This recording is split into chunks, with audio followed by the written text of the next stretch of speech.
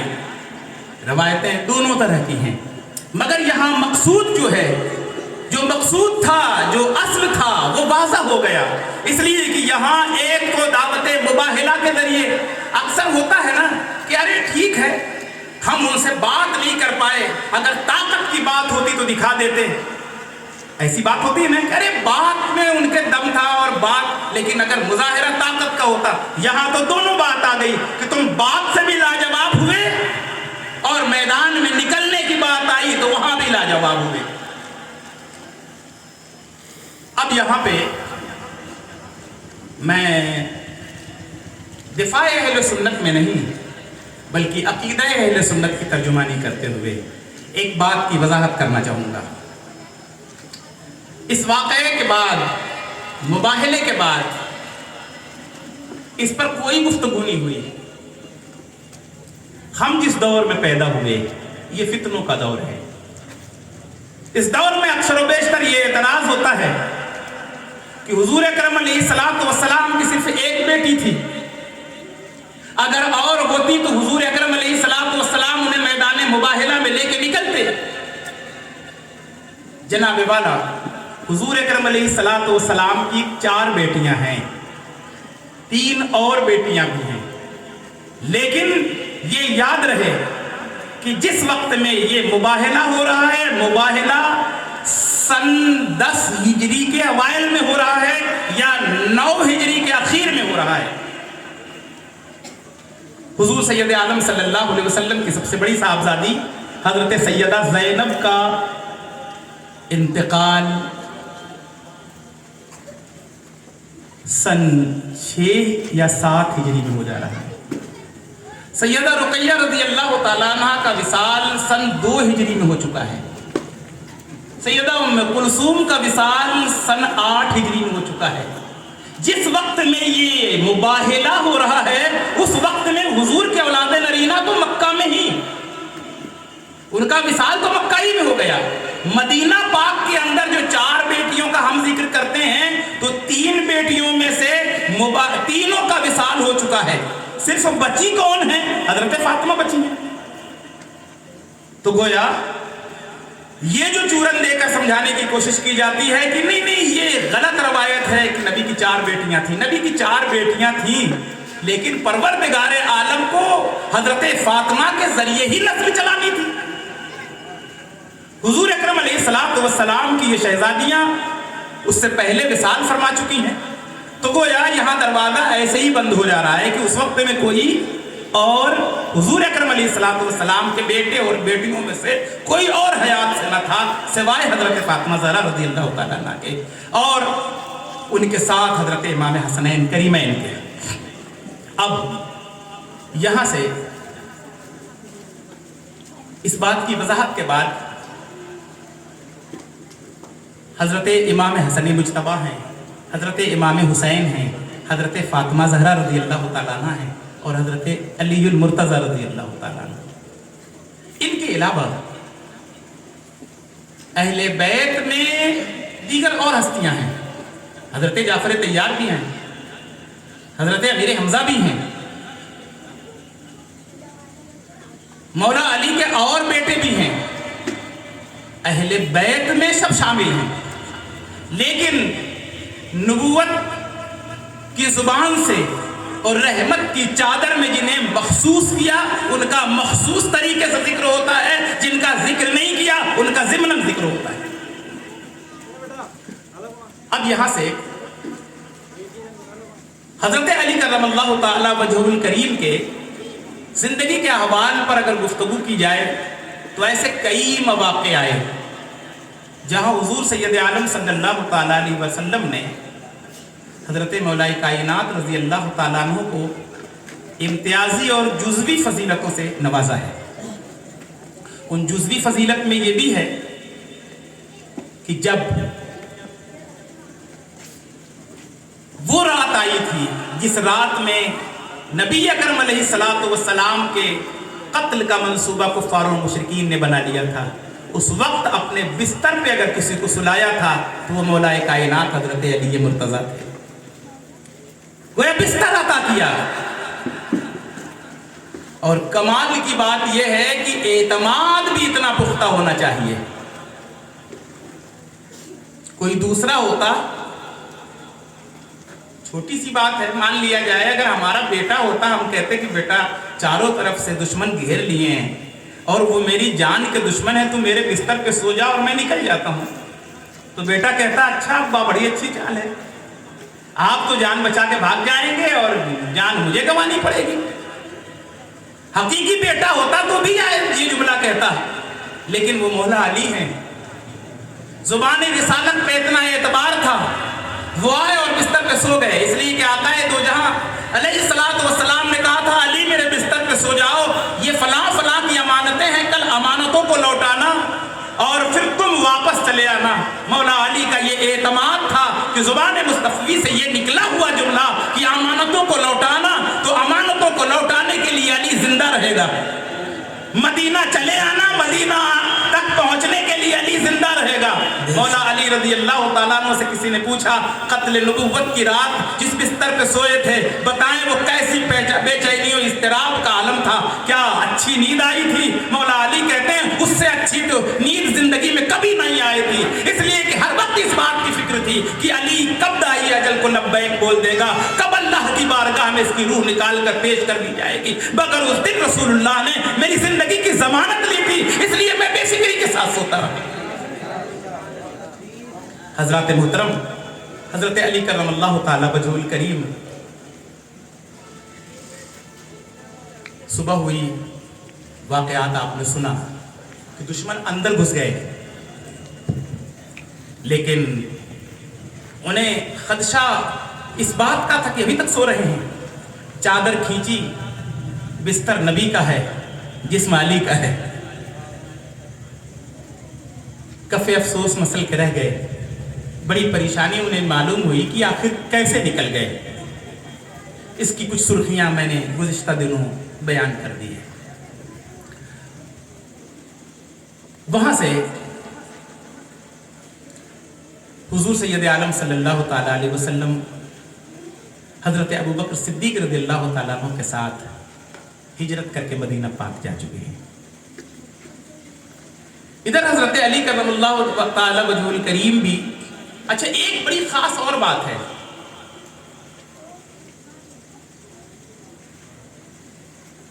1.25 لاکھ انبیاء کرام دنیا میں آئے. حضرت آدم علیہ السلام، حضرت نوح علیہ السلام، حضرت ابراہیم علیہ السلام، حضرت اسماعیل علیہ السلام. کل انبیاء کرام کے ساتھ علیہ السلام لگا. کسی نبی کے ساتھ صلی اللہ علیہ وسلم لگا نہیں لگا. یہ شان تھی تاجدار کائنات کی. آدم صفی اللہ، نوح نجی اللہ، ابراہیم خلیل اللہ، اسماعیل ذبیح اللہ، موسیٰ کلیم اللہ، داؤد خلیفۃ اللہ، عیسیٰ روح اللہ. کہیں پروردگار نے نام کے ساتھ رسول تو بنا کر بھیجا ہی ہے، لیکن ہمارے آقا کا جب ذکر کیا پروردگار نے قرآن کے اندر تو فرمایا محمد الرسول اللہ. یہ شان حضور کی ہے کہ حضور علیہ السلام بھی ہیں.